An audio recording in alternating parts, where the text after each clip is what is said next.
where I'm at in my house.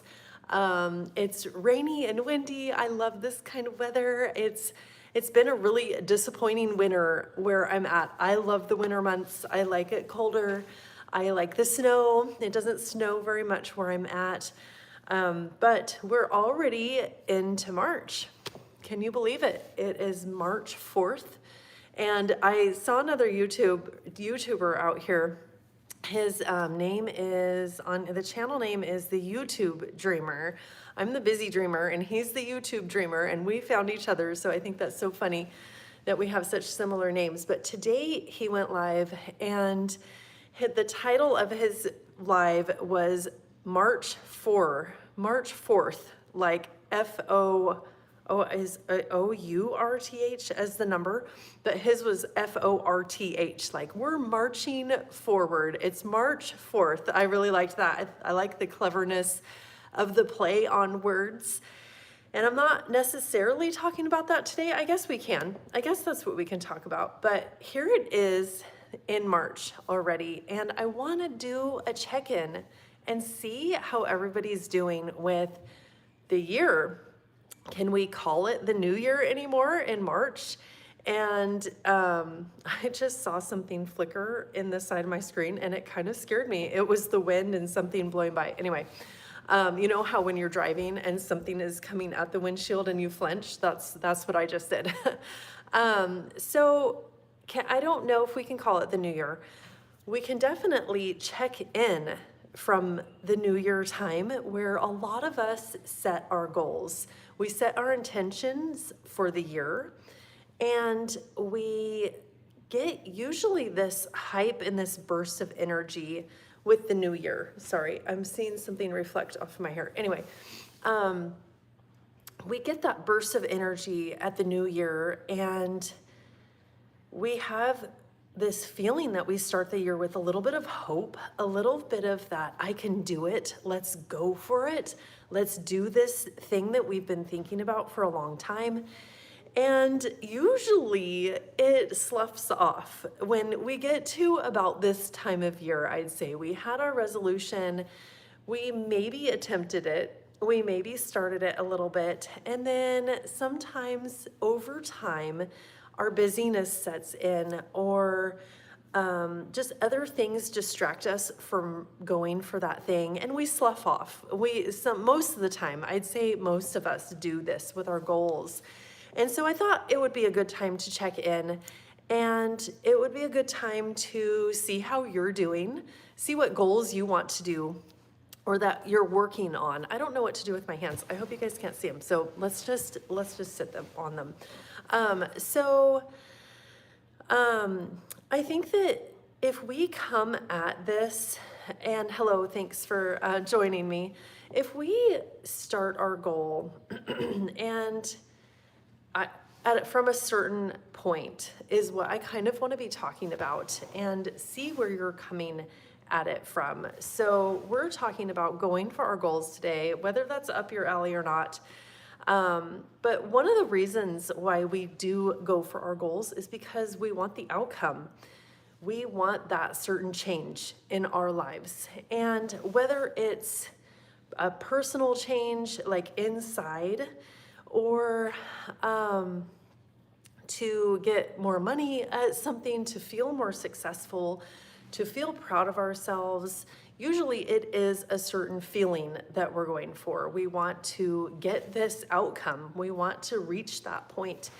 And sometimes though, we start our goals for other people, for other reasons other than wanting to do this for ourselves. And I'll give an example. So one of my friends wants this certain certificate in her life, and she has to study and take this big test for it.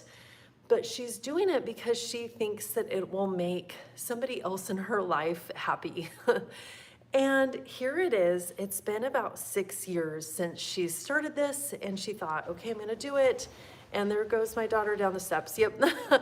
And she hasn't really stuck with it. And she makes these new goals. Oh, it's the new month. I'm gonna do one little section a night and study. and take the study tests, and there's this course that I could take. And because I think this is what's holding her up, because it's not really something that she's doing for herself. She's doing this because she thinks this is the next step. This is where I should go in my career, and this is what the boss wants me to do, and that sort of thing. She's like, I'm pretty happy with where I'm at, actually. I think because it's not an intrinsic type of goal that she has set herself, it has kept her from achieving it.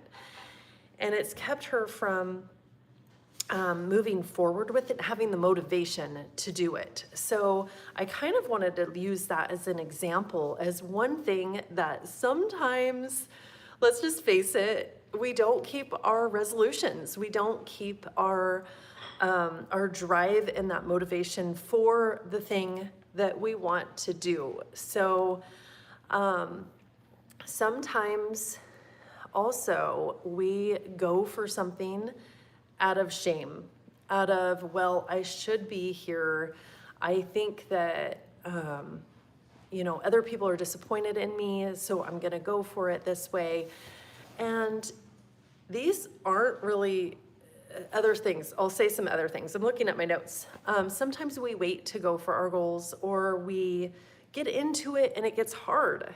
I understand that. I'm starting this Busy Dreamer business, and I have my goal planner coming out, and it's a hard journey. It has not been easy. There's been some ups and downs, and it's in that challenge area that sometimes we slough off a little bit. And here it is, March. We've had 2 months. Maybe we've gone for it, maybe we haven't. Maybe it's gotten hard and we've stopped. Maybe we've gone for a little bit and we think we're going to fail, so we don't keep going because we get to a certain point. Like for me, I'm waiting for my sample of my planner to get here, and I'm gonna have to launch. I'm launching my product, and it's scary. I don't know how it's gonna go. And that fear of that scariness is the fear of failure, of launching it and nothing happens, nobody gets it, nobody likes it, that sort of thing. Or launching a YouTube channel or an Instagram account and nobody comes. And that's, you put your work into it and it gets disappointing that way. So that could stop us from continuing forward. Not knowing how to start or what the next step is kind of holds us back. And I'm saying all of this, giving some examples, because I want you to know that we've kind of all been there. We've all started goals. We've all started projects. I mean, how many cross-stitching things or crocheting projects do you have in the cupboard, or that you've thrown away, or maybe some other kind of projects that you've done that you haven't really finished? We've all done that. I have an attic with a lot of cross-stitching that I think I'll get to one day, or it's writing a book. Maybe you have an outline or just the half of the book written, or you've written it and you haven't gone to the next step. And I just want to be out here to encourage, for number one, the community part of the channel. I got to 1,200 subscribers the other day, super exciting about that. But I want to be out here to let other people know that you're not alone in this, that you're doing this and other people are too, and that you're going through challenges, you're going through the hiccups, you're maybe feeling disappointed about yourself for not following through, or for, making all the mistakes out there. That's me. I feel like that's how I learn, is making all of the mistakes out there. And if you're in that boat, if you've done this also, if you've started something and stopped, or you get to the hard part and you don't know where to go next, or you've gotten through that hard part and you're ready to launch something or come out into the world, you're ready to do that and you haven't gone forward. You're not the only one at all. And I want to encourage people to kind of be brave enough to take the next step, to continue forward at a pace that works for you. So this last And then not to be afraid to take breaks also, if you can jump back on it. This last, I'd say, month or so, while I'm waiting for my planner, it's kind of taking a long time to get a sample. I've allowed myself to relax a little bit, to read some books, and I'm kind of hitting that with mixed feelings because I like to do that. I like to sit down and relax and read, but at the same time, I like my projects also. So we have to strike that kind of balance that works for us. And I think that that could be another reason why sometimes we don't continue on with a goal, is because we think, I have to give it all or nothing. I'm in it right now. If I don't give 120%, then it's not worth it. And I want to just remind everybody that even if you're going at something new at a slow pace, something that you're trying to do and it's slow. Okay, it takes you a year or 2 years to write a book, or it takes you, 15 takes, something like that, to do a YouTube channel. You're not failing as long as you keep going. So it's okay to take a break. It's okay to go slow. And it's okay to allow yourself that challenging time, to go through that learning time in order to get to the next step.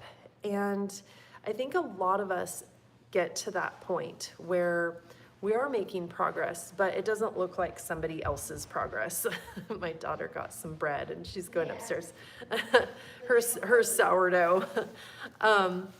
We're big on making sourdough here. I know it's a big craze, but I don't video any of it because we just like making bread and eating it. So I think a lot of us can use this little boost of encouragement to not only get started, but to stay with it and to follow through, but at your own pace, at what looks okay for you and feels okay for you. I'm hello, thank you for being here. I'm a busy working mom, so I don't get to spend 8 hours a day on my goals, or 8 hours a day on YouTube, or doing my own thing, and I'd love to. I think that those influencer videos of, do you guys ever watch Jane?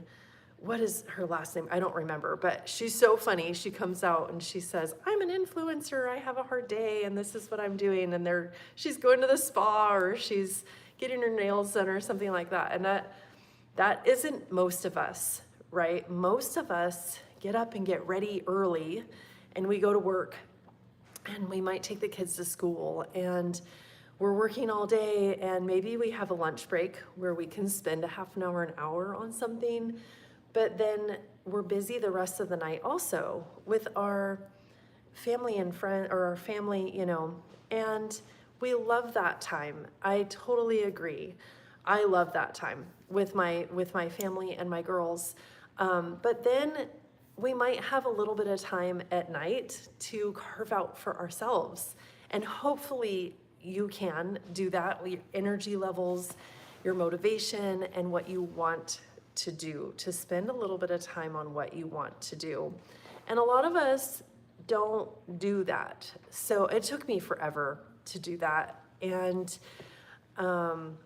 my kids were, I think it took me about 10 years after I had my kids to start working on it. Just a few years ago when I started writing and letting myself pursue my dreams and go after some of those goals. So I've found so much joy also in doing this. I feel like I'm kind of a loner.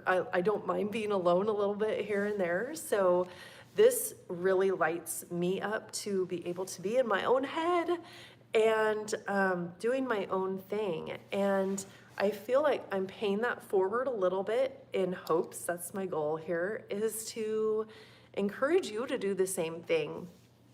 And I also want to normalize some of these things that are what we all kind of go through, and just say it, that It might take you a while to get started. It might be a big learning curve. It might be a challenge. You might fall off a little bit. You might change paths a little bit in your goal in going for it. You might make mistakes. I make a ton of mistakes, you guys. I make a lot of mistakes, but I've learned from them also. I'm like, I start going over here and there's this big red thing. Nope, don't do that. Okay, let's go this way. And I want to say that all of that is normal. All of it is. That maybe you started a goal in January and it didn't really work out, or it got really hard and you stopped. And we've all done that. We've all done that. How many times do we say, oh, I'll start that on Monday, and then you go ahead and have the 3 pieces of cake and tub of popcorn on the weekend? I'll start Monday. We've all been there and done that when it comes to doing our goal. So I've said a few things about what kind of stops us in the process. So I think that we need to come at this from a point of, I want to do this because, and that's, I want to do this blank, this thing, because of this reason. And that reason, I'm usually not pushy on here, but I feel like that reason needs to be something that is close to your heart, that lights you up, that brings you happiness, that is exciting to you, that you can't wait to do at the end of the day or whenever you're working on it. So I feel like when we have these kind of, this strategy of going for it, of going for that thing, that even if we do take a break, even if we do make a mistake, even if we do kind of fall off of it or it changes, that we'll find our way back to it, because that thing that we chose to do, that thing that we said, I'd really like to accomplish this in my life, is so personal to you, and it's so something that you want to bring satisfaction to your life, that it'll keep you going. So that's kind of your homework, I guess, that you can start writing that statement. That some people don't know, some people know exactly what they want to do. I know what I'm doing with my goals. I know what I want to do. Some people don't. Find something that, like I was saying, that you're going to enjoy doing, that is for you. So here's your little bit of homework. If you're watching this on the replay or if you're watching this live, write out that statement. I want to do blank because blank. And that second blank needs to be something that is for you. The reason is that you want to do this thing for yourself. Whether it is writing a book or starting a new exercise program or trying for going for a degree or something, or maybe learning how to crochet or learning how to play the piano, starting a business, starting a YouTube channel or an Instagram account, coming up with a product that you want to give the world. Whatever it is, it needs to bring you joy. It needs to have some kind of personal meaning for you, not doing this for somebody else, because I think that as a basis will keep you going. So I thank you for watching this. That's all I'm saying today. I'm out here to encourage you to go for your goals, and I hope you come back. I hope you subscribe if you watch this. I have so many videos to do. So little time, so many videos, but I enjoy having you here. I'm really enjoying growing this community, and I will see you in the next video. Bye.